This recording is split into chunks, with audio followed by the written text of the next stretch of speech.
Ah, foi embora de novo. Mauro é paixão. Estamos discutindo aqui hoje a situação que nós vivemos no Brasil e particularmente no Rio Grande do Sul, onde a cada minuto, isto é, durante esses 35 minutos de programa que já tivemos, 35 gaúchos foram roubados. Essa é a média.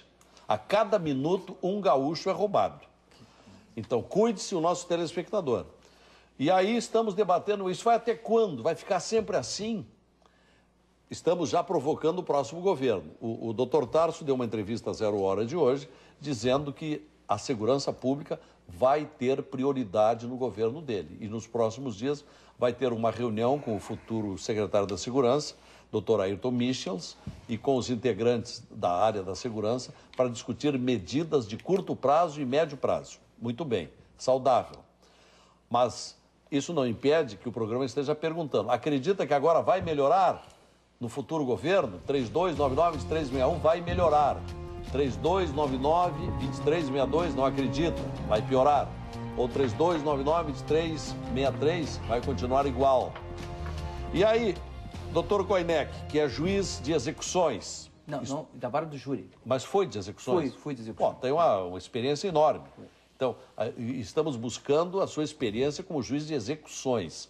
Foi o principal quando a nossa produção fez recair o convite que o senhor viesse aqui. Pela experiência. O juiz da execução é o dono do preso. É aquele que manda sair, manda entrar, manda transferir, etc. Por que esta situação cada vez se agrava mais no Congresso, nos faça entender? E por que o judiciário, que vive a braços com esse problema, poderia encaminhar a cada um dos parlamentares um parecer, dizendo: olha, do jeito que está não pode continuar, né? Não seguir a política do tiririca, pior que está não fica, porque vai ficar pior. Tenha certeza. Vai ficar. Vai ficar pior. Lazia, eu vou reiterar aqui o que eu disse e vou falar aqui em relação à legislação, como me pedisse. Se não alterar, não acabar com esse sistema prisional progressivo, falido, que não funciona, fator de criminalidade, de aumento de criminalidade, não vai mudar nada. Se não simplesmente fizer um sistema mais claro e simples. Qual o sistema mais claro e simples? O cidadão cometeu um delito, condenado a 5 anos, cumpre, digamos, 4/5, quase a totalidade da pena, e depois ganha livramento constitucional, vai continuar essa criminalidade. Porque se nós alterássemos da noite do dia para hoje, se o Congresso Nacional alterasse a legislação desta forma hoje, tenham certeza, os telespectadores estão nos ouvindo, nós diminuiríamos a criminalidade entre 60% e 70% do nosso país. Não acabaria com a criminalidade, mas haveria uma redução drástica. Por quê? Porque, em regra, sempre são os mesmos. Né? São sempre os mesmos que cometem esse tipo de delito. No tocante à legislação, é bom que se diga que, às vezes o telespectador, eu vejo às vezes as reclamações, que o judiciário, o Ministério Público, né? Agora não adianta também reclamar, e quando chegar na hora de votar, né? Não pensar um pouquinho. Por quê? Porque segurança pública não é só mais viatura, não é mais soldados na rua, policiais militares, policiais civis, não é só isso. Segurança pública também é construir presídios, é ter uma política focada na construção de presídios, porque é da lei da física, não cabe 2 num espaço que cabe a um só, né? Então não adianta isso. Então não adianta reclamar às vezes do judiciário, se chega lá, alguém vai lá no Congresso fazer as leis do nosso país e faz leis liberais, ou seja, no contrafluxo do pensamento geral da população. Então há uma... eu vi você citasse o episódio desse deputado que foi eleito lá em São Paulo, ganhou 1 milhão de votos. 1.300.000. Então assim, porque eu fico pensando... 1.300.000. Qual a visão que tem em relação a isso?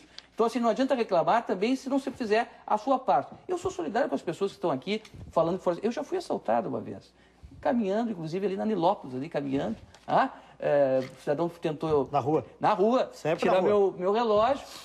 E aquela coisa que acontece no momento, eu corri, não devia ter corrido, mas corri, eu não aconselho ninguém a fazer isso, mas aquele ato instintivo, quando colocou, eu corri. Então eu sou solidário, às vezes o juiz não acontece. Acontece, nós somos cidadãos, estamos aí caminhando, temos família, temos pessoas ligadas a nós. Agora, o sistema prisional, eu digo, Lazier, novamente, é o principal causador dessa violência que nós estamos aí. E mais, aqui até estava conversando no intervalo com o programa, eu assisti aqui, no teu programa, e tu é testemunha disso, uma professora, doutora da Espanha. Em Direito Penal em Madrid. Em Direito Penal em Madrid, que ela ficou perplexa, para não dizer horrorizada, com o sistema progressivo do nosso país. Ou seja, o cidadão cumpria um sexto e ia para a rua. Que ela disse, mas como é que funciona um sistema prisional dessa forma? Eu não sei se tu tens o programa aqui. Eu acho que nós não temos. Vamos procurar, mas eu lamento profundamente não ter guardado aquele programa faz uns 5 ou 6 anos. Ela disse que ela ficou abismada, ela ficou perplexa. Porque na Espanha, disse ela, quem é condenado a 10 anos fica 8 anos na cadeia. Aqui, quem é condenado a 10 anos, em um sexto já vai para a rua. Isso não pode ser assim. E é o que está se dizendo aqui. Mas por que a nossa legislação não é assim?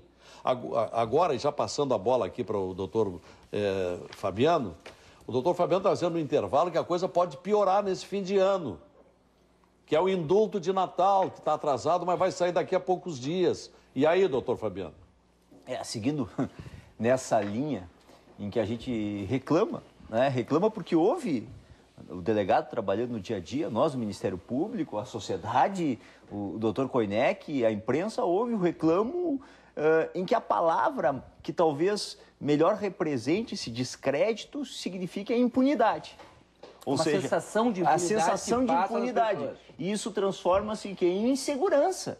Quer dizer, de nada adianta eu ir à polícia, de nada adianta eu ir ao judiciário, se isso não vai resolver. Ou quando se consegue descobrir, se consegue investigar, se consegue processar, o tempo de cumprimento de pena ele acaba sendo reduzido e essa pessoa é presa mais uma vez, e ela sai para o semiaberto e pratica um novo assalto e é presa outra vez. E no lugar de tentar frear isso com mudanças que operem no sentido desse reclamo social, nós somos, por exemplo, no final do ano, e todos os anos, foi assim em 2007, 2008, 2009, né? E vai ser 2010, aliás, atrasado, que é o chamado decreto de indulto. Ou seja, o decreto de indulto, que muitas vezes as pessoas, por não serem afetas ao direito, confundem com a saída temporária, né, do Natal e do Ano Novo, que são aqueles presos que estão em regime semiaberto, porque o regime aberto, doutor Koineck, hoje, na verdade, no país, ele se transformou em prisão domiciliar. Na verdade, se cumpre pena em prisão domiciliar. Não há mais, digamos assim, o regime aberto, salvo algumas questões no interior do Estado. O decreto de indulto, onde significa, na verdade, o perdão pelo presidente da República da pena de determinados criminosos. Ou seja, é um decreto que perdoa a pena e aqueles que não preenchem e não são determinados delitos, por exemplo, nós temos do ano passado, porque o desse ano ainda não saiu. E eu quero fazer o alerta para que a imprensa e para que a população fique atenta. Ele deve sair agora, amanhã, depois da manhã, nos próximos dias.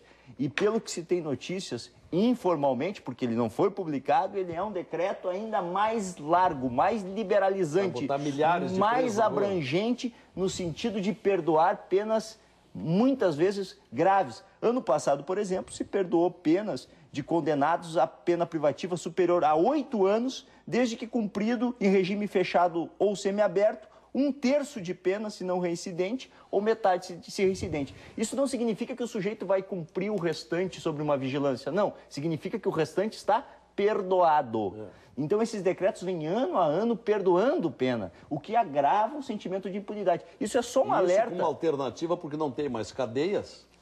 Então para fazer uma renovação de presos, abrir vagas, se solta esse mundo de gente perigosa. Que acabam voltando depois. E só fazendo um adendo aqui, a preocupação também é bom, nós estamos falando em legislação, alteração da legislação, classe política em relação à eleição, a preocupação de alguns prefeitos, por exemplo, principalmente no nosso estado, eu tenho acompanhado aqui, de não quererem estabelecimentos prisionais em suas cidades. Ou seja, e eu vou aqui até de forma...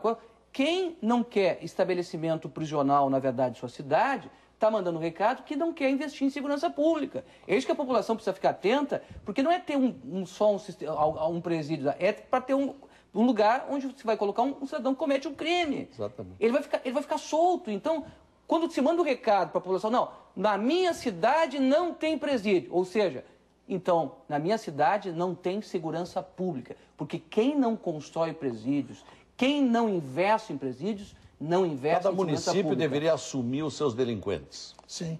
Seria o ideal. Seria o ideal. Seria o ideal. Seria o ideal. Isso que o doutor Koinek falou é importante. Eu sei de municípios aí importantes, inclusive polos turísticos, em que o que está acontecendo é o seguinte: o presídio fica numa cidade próxima, o presídio está interditado, o que quer dizer, o juiz da execução não recebe mais presos e o juiz, então, da vara tem que suspender a execução dos mandados. Isso significa o seguinte: o prefeito está dizendo, aqui nós não queremos presídio, só que a cidade está virando um presídio a céu aberto. Por quê? Porque os presos estão ficando lá. Nosso telespectador acredita que a segurança pública vai melhorar agora com o novo governo estadual?